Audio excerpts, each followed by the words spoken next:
Now, in that context, what we have is the relationship between occupier and occupied. Now, you can draw symmetries between occupier and occupied. It will complicate the picture, that's all. If you say violence of both sides, radicals of both sides, you just complicate the picture, because actually you are not looking at the context, at the historical context. It's not both sides, it's occupier and occupied. It's not radicals of both sides, and it's not violence of both sides. There is one violence, which is daily violence, regular violence, targeting civilians. Why? Because any occupation would target civilians. Why? Not because it's the bad guys. Occupation is not representing the bad guys. The Israelis are not the bad guys and the Palestinians are not the good guys. Occupation is bad. And occupation is bad, and it has to be sustained by using violence. There is no other way to sustain occupation. That's why there is no liberal or democratic occupation. If you want to sustain occupation against the people who does not accept it, you have to use violence. Violence is checkpoints. Violence is prisons. Violence is confiscating lands. Violence is restricting the movement of people. You have to use violence in daily life.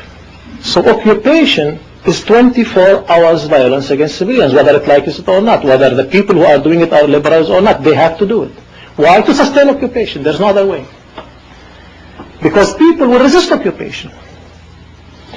And their violence would be the violence of the poor, the violence of the occupier, of the occupied. The violence that erupts in waves, not regular, not permanent, not all the time. And that's why you have time, you have waves of Palestinian violence against the Israeli occupation. Every other place in the world it was called resistance. Of course in French it sounded great, resistance. But it was violence against occupation. They have a lot of films about it. You know how many German civilians were killed by the French in their movement against the Germans? Was it nice?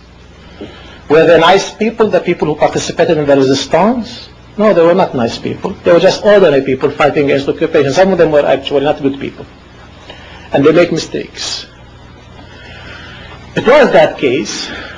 Of course, in our minds, to generalize what is in our mind here in this country or in other countries makes the picture even more complicated. This issue of suicide bombers, suicide bombers, suicide bombers. This is something new. This is not an old phenomenon. Occupation was there before the suicide bombers. Decades and decades and decades. Occupations did not happen before because of suicide bombers. It's something that this misery for the Palestinian society and the Israeli society, for both, happened only recently. And it did not start in Islam. The first suicide bombers I know about were Japanese. And they were called kamikazes. And there were thousands of them, not hundreds, thousands. It's not Islamic suicide bombing. The first suicide actions I know about in theology is in the Jewish theology. It's called the Samson's auction. It's not Islamic, it's not Christian, it's not Jewish. It happens in certain historical circumstances. We have to look very, very well and very deep to understand this phenomenon. In Japan, it was sense of duty with a lot of religion, with a lot of sense of aristocracy, a lot of things that made this phenomenon. But later, in our decades, in the last 2 decades, it's the Tamils in Thailand who used it first against the civilians, not Palestinians. And then the Iranians in the Iran-Iraqi war.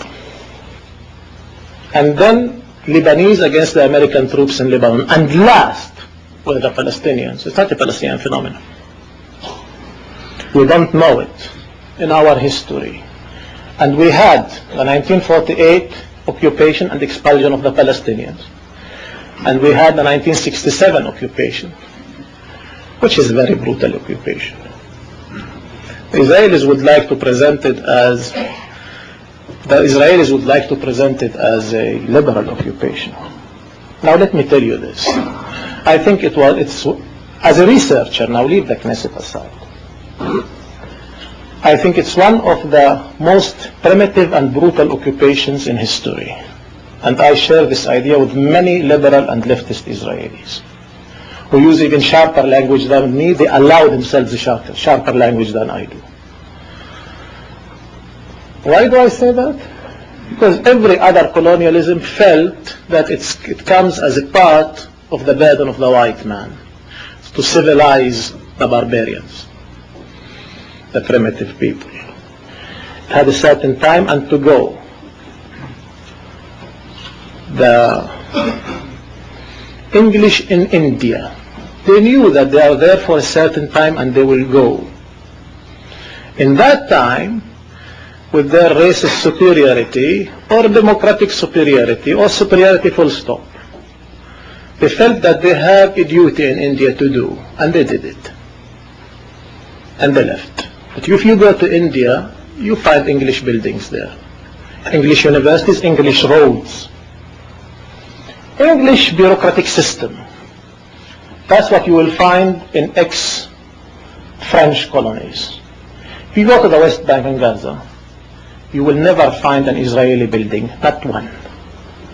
Not one. In settlements, yes, but not in Nablus or Ramallah in Gaza. You will find buildings who were there but destroyed. You will not find one hospital built by Israel, not one. Not one. Not one university. They were all built by Palestinians. After fighting a lot, the Israeli prevention of building universities, but at the end permitted in Arab money. Nothing. It's a replacing colonialism. It's a colonialism which is there to replace you, not to civilize you. They want the land without the people.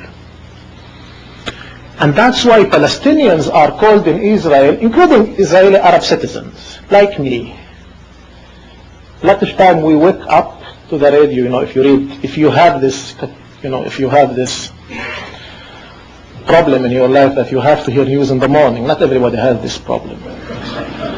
Some people can allow themselves not to do that, and spend at least until noon, with a good mood. I am one of the people who have to hear news in the morning, and sometimes I hear in the morning that I am a demographic problem. That's how I'm called. Or a demographic bomb. Bombs. The terminology. Demographic bomb. It explodes when it makes children or whatever. I don't know. It's the terminology used to describe the problem you have with number of Arabs in the country. So Palestinians are considered demographic problem. Why are they considered demographic problem? Because they count them all the time. You have experts who count them the whole time. Why do you count them? Why do you count people, what they are? You count them because you are afraid about the character of the state. If you are afraid about the character of the state not being Jewish anymore because you have so many non-Jews, why do you occupy Palestinian areas? Why don't you leave them alone then? Just withdraw from there and have a Jewish majority in your own country. If you are so concerned about majorities, minorities, and counting people. No, this solution is too easy. People want the land without the people on it. And all the debates between Labour and Likud in our country in the last 3 decades go alongside this line of discussion, of arguments. How many Palestinians you want to get rid of on how much land? The biggest numbers of the Palestinians on the smallest portion of land. That's what you want to get rid of. So there was the Alon plan of the Labour Party of getting rid of the densely populated area, giving them back to Jordan, the Alon. There was the autonomy plan of not getting rid of the areas, but getting rid of the population by letting the population running its own affairs while Israel practiced sovereignty on the land. So you have the land, but you get rid of the people by giving them autonomy without citizenship. Now you have the unilateral steps of Mr. Sharon to get rid of Gaza, not to withdraw really from Gaza and have justice, get rid of Gaza demographically.